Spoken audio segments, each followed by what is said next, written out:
Many years ago, I stayed at the Stoneleigh Hotel while attending a convention in Dallas. It has a penthouse suite that has hosted Elvis Presley, John Lennon, and many other famous guests. At the time I stayed there, the penthouse stood empty because it was undergoing renovations. Late one night, I befriended a security guard who invited me, along with one of my co-workers, to tour the penthouse. We immediately took him up on the offer. He explained that one of the rooms contained a hidden door that led to an elevator. Apparently, one of the previous owners had installed it so he could easily access a room on a different floor where his mistresses stayed. The guard informed us that one of the ladies had fallen to her death in that elevator shaft. He said employees could sometimes still hear the creaking sounds of the elevator, even though it was no longer in use.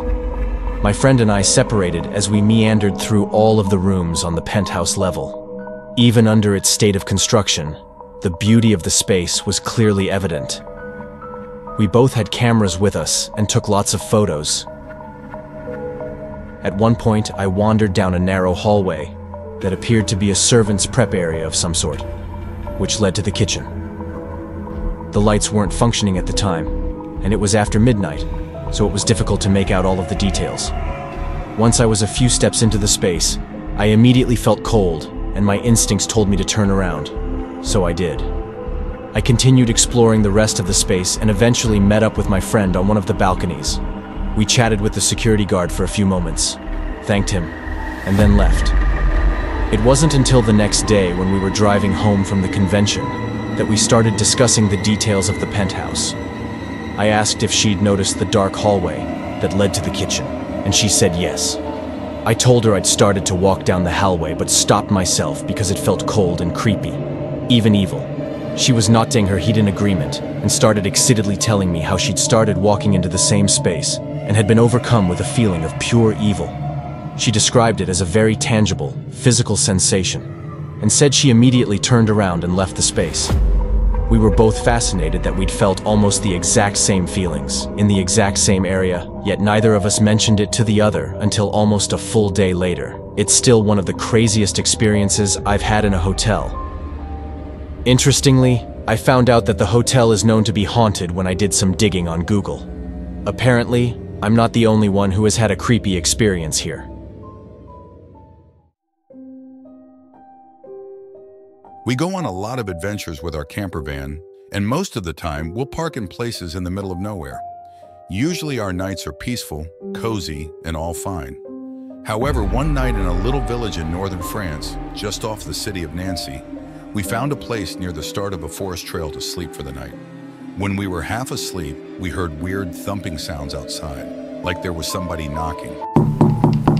We thought maybe it was a robber, but we took a look through our window and there was no one in sight. At that point, we were a little scared, but we brushed it off, thinking maybe it was just the wind howling on our camper van. After all, it's not the first time we've heard bizarre sounds outside when sleeping in random places in the wilderness. We decided to go back to sleep, but the pounding sound started again. Completely freaked out at this point, we chose to just leave and head to the secure service parking nearby. The next morning, as we were buying bread in town for breakfast, we told the story to the baker, and he told us there have been many creepy stories of spirits making themselves feel known in the forest. He suspected it was related to previous hiking accidents where hikers got lost or fell from the trail, only to be found weeks later. Hearing that, we were a bit relieved that we left and that nothing else happened. One thing's for sure, we will never return to that spot again after the experience, nor will we be hiking through those forest trails.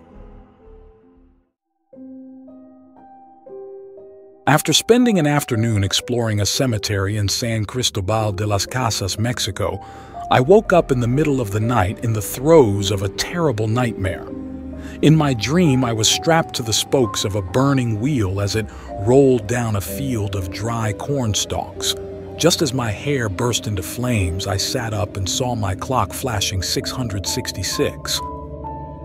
After washing my face in the washroom, I looked in the mirror and saw black wings fluttering behind my head almost like bats. I felt a presence in the room, yet when I turned around, nothing was there. I stayed awake all night, unable to sleep. At daylight, I left the hotel to get a coffee. As soon as I stepped onto the street, a black bird fell dead from the sky at my feet. Then a man was hit by a car directly in front of me.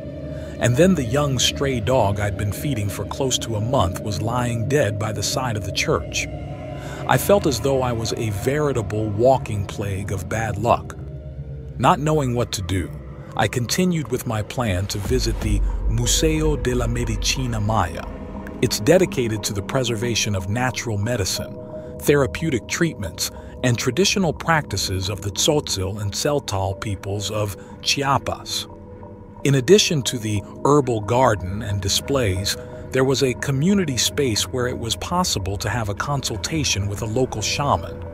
With the assistance of a translator, I was told I had committed a transgression and was being pursued by malevolent spirits or energies attempting to attach themselves to me. He wrote out a prescription for the materials for a spiritual cleansing, and I got it filled by a woman tending one of the stalls in the market. I returned to the Mayan Center with a variety of products, including eggs, basil, and fragrant herbs in a basket. After a rigorous process that involved chanting, copal, smoke, and herbs, he declared I was cleansed of the spirits. He suggested that in the future I protect myself spiritually before wandering around in areas where lost spirits or negative energies may be residing or searching, such as cemeteries. I left the clinic very grateful to be free of the negative energies and to have learned a lesson. I now try to remember not to frequent potentially dark places unless I protect myself according to the shaman's instructions. I hope you found these stories as chilling and unsettling as I did. It's a stark reminder that sometimes reality can be stranger and more frightening than fiction.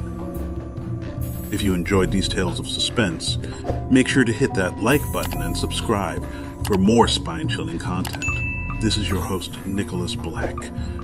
Until next time.